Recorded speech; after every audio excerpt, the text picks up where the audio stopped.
So you've talked about your filmmaking and various experiences with the Jockey Cam and Equine Productions. You used to be a jockey. I did. How did you get into racing, first of all? Got into racing through my father, because he was a flat jockey, very successful flat jockey, rode all over the world, and so travelled around Hong Kong, Kenya, India, and places like that when I was a kid, and it didn't really. I didn't become a fan of horse racing until later years, really, because I was categorically not going into horse racing when I was at school, and so basically I was into other things like skateboarding and break dancing and snowboarding and all these other extreme cool sports, BMXing and things like that. So racing for me looked boring and stuffy to me. It was what posh rich men did. Do you know what I mean? So it didn't really stick out as something cool to me. So I was not going to go into the sport, and I was kind of disengaged with it. So when I was the age of 15, I remember watching Arazi win the Breeders' Cup race as a 2-year-old, and I don't know, for whatever reason, I think it was probably because it was an American broadcast and it had all that razzmatazz or whatever it was, it kind of hit me, and I thought, it's actually quite cool, this sport. And then I had to leave school and get a job, basically. So growing up in Middleham, which is a racing centre, pretty much like Lambourne and Newmarket and Malton. Growing up there, a lot of my friends were kind of into the horse sports. All their families were in racing. So what I did was, I thought, I'll just get a job in racing and it'll be easy. My dad did it. Do you know what I mean? But immediately I fell in love with horses. I'd never really had that connection before. It just seemed like it was just so far away. An existence to me did horse racing. It's, like I said earlier, it's what posh rich people did, and that was never really shown on the screen to me before. So as soon as I started looking after a horse, I had this empathy with this animal and this athlete, basically. So riding a racehorse for the first time, having that feeling, and learning to ride, and this feeling you get from riding a racehorse, it was just a bug that I'll never ever lose. I still ride out to this day. So that was the big key thing that kind of got me into it. Then I was a member of the racing team there at George Moore's, and I would always, ride out and go racing, but always in the back of my mind, I thought, I'm going to have a go at being a jockey, and it's not that easy, you got to go to the racing school and get your license and all that type of stuff. So, once I had my first ride, I kind of had the bug then, and lucky enough, on my second ride, I rode a winner, and that was it. Then it was, I've made it, and I thought I was the big I am then after, riding a winner on my second ride. So, doing that, it was a great feeling, but after a while, that kind of you lose a little bit of that, because you realise how hard work it is to be a jockey, dieting, all the miles that they do, and and the pitfalls of actually, sometimes getting jocked off a ride, or you have a fall and you miss a ride and all that type of stuff. So basically all that stuff kind of became like negative towards me, and I didn't want to do it anymore, and I kind of fell out of love with being a jockey. And so then I quit doing that and went to Mark Johnson's, where I was a work rider for him for like 6 or 7 years, and they were in the glory days. He's had great success, winning, having been the most winning trainer of all time in the UK. But in those days, double trigger and traction, Shamadal, they were just great times. So to be part of that was amazing. And there was a few times where we'd sit on a nice 2-year-old, and you'd have a few quid on it to go and win, because we didn't earn a lot of money. I mean, he was one of the best payers in Middleham and in racing, and still is. But being a stable lad or a work rider, the wages weren't great, so it was always nice to sit on one of those nice younger horses and have a couple of quid on and win a few quid back. Indeed. What's the nicest horse you've ever sat on? That's a tough question. I sat in a Traction. She was just amazing. She really was. But I suppose the most successful one was probably Shamadal. But there's no way I can disclude that Many Clouds. I mean, he's just up there. He's a hero for me, because he changed my life, basically, that horse. So it was a big deal that I was part of his journey. But he was definitely part of mine. He definitely changed my life. That horse, we wouldn't be the company we are if it wasn't for him. He really did put us on the map. You talk about a life-changing moment there with Many Clouds. I'm just interested to go a little bit back down memory lane, actually, and to those glory days. What was the high point of working with Mark Johnson? Because you were there and you were sitting on these Group 1 winners and you were riding them out at home. There must have been a hell of a lot of big days on the track. What was one day when the yard really lit up? Well, funny enough, it was down to attraction really. I can't remember when she went to Ascot and she was going around the bend for the first time. I can't remember the race, but there's this big thing about she's only ever run on a straight track, and we were like, she's been around bends at home. It seemed to be this big deal.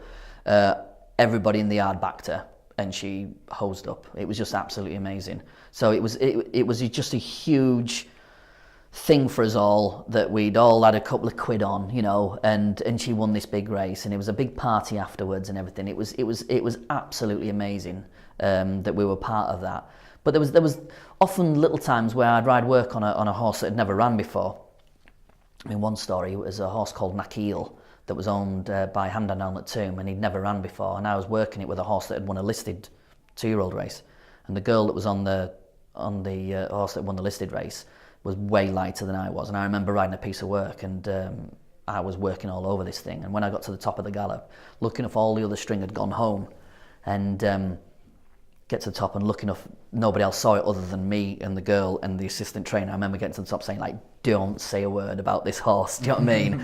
Let's have a few quid and just go and let's keep it to ourselves, do you know what I mean? We don't want the price to go, sort of thing. So things like that would happen, do you know what I mean? And they were good days, do you know what I mean? And they were real highlights, because he would then go and run. I remember Mark asking me what I thought of the horse, and I just remember saying, you can run him anywhere. He's that good. And unfortunately, he ran him at Ayr. It was Hamilton actually. Ran him at Hamilton in a maiden, and Michael Hilser drove all the way up from Lambourne to ride him. So all the punters would be thinking, why is he driving all the way here for this horse? So the price was absolutely was no good anyway. So it didn't really matter whether they told anybody. But he absolutely hosed up on the bridle. So that was a fantastic time for us all. Just little stories like that. There were great horses, and they were great to be around, and it was great to be part of that successful yard. You've ridden the likes of Many Clouds as well. How come you ended up? Did you transfer to the jumps, and how come you ended up going from flat to jumps? Well, basically, being a work rider, you a work rider for whether it's a jumps trainer or a flat trainer. So, I've ridden in America, which is generally flat horses. They do like you to be a certain weight to ride flat horses. Now, the reason I rode out in Lambourne was I was actually working for Betfair at the time as an on-course representative, and I needed my horse fix, basically. I needed to go and sit on a horse every morning before I went off and did my day job. So the thing was to just go and ride out for Oliver Sherwood. I've always liked Oliver, and he's always been a good friend of mine. But I needed to ride out somewhere, and just ended up on the jump horses. But I was a jump jockey for those years. But I've ridden on the flat and jump, so you can always do the two. It's just where you end up at the time, and they're all the same. But there's nothing better than just riding a good horse. I always describe it as like driving a good car. It's going to stick to the road, and they've got that engine. Do you know what I mean? Yeah. So that was a big thing for me. How long did it take you to get your racing license and sort of get out there to being a jockey? Because you would have come in a little later than your friends at the time who'd sort of been born in, and you were very much captivated by the sport. Did it take you a little longer than it did for them? Or? It did, yeah, because a lot of these guys were riding ponies as kids. So yeah, I didn't sit on a horse till I was 16. So, but there's many people like that have come into the sport.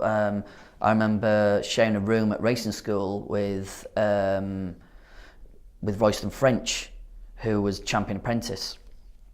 Never sat on a horse, you don't have to be born into it, and I think that's sometimes the thing that comes across into this sport. You kind of, you got to be in it to enjoy it or be part of it.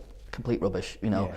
my father was from Salford, Manchester. You know, never sat on a horse, and someone said he should be in racing because he was small. That's the only reason he's in racing. So there's that stigma, you know, put on, you know, being in racing, that you've got to come from the sport, which is not true. And that's one thing that Equine Productions was basically geared up to provide different visuals to attract younger and a wider audience to this sport, because we feel as though that's not being done properly. So that's definitely been a part of our mantra, is to try and engage an audience that probably wouldn't even look at horse racing and think, oh, I'll tell you what, I wouldn't mind getting involved in that, because it's, you know, it actually does look like a cool sport, and I can be involved and I can relate to that person, you know. And thankfully that's working. We're working with people like Careers in Racing, the BHA, Racing Welfare, and the British Racing School. So it's been a great journey that we can try and help get more people into the sport. What are a couple of things actually that you think we could do to get more people wanting to work in racing? Because there is a bit of that's actually quite a serious staff shortage, and people think it's going to get worse, not better, and that's going to put a lot of pressure on the sport. What can we do to get people who are outside of racing to have sort of more experiences, say like yours? Yeah, I mean, there's two things basically. So, you know, society today, we're not used to working hard. You know what I mean? You know, I suppose I could call it like a nanny state really, but top and bottom of it is you know, when you're at school, you know, the way of being disciplined is very different to when you go into a racing yard. So I think racing needs to change. It's not like the kids have to change. We need to change our ways. You know, we can't speak to people like we do sometimes in racing. Yeah. You know, and we can't work them like we do in racing. You know, there needs to be some different sort of structure. When, you know, a kid comes from school, you know, and you know, a teacher can't tell them off in a certain way, or you know, they're disciplining them in a certain way, and then all of a sudden they come into racing and they're getting screamed at for doing something wrong. That's going to put them off, and you know, think, oh, hang on a minute, I'm not being spoke to like that, and then they can, you know, they're going to be disengaged. So we need to change and get them in. The other thing is, you know, that when they come in, they just want to be a jockey. That's it.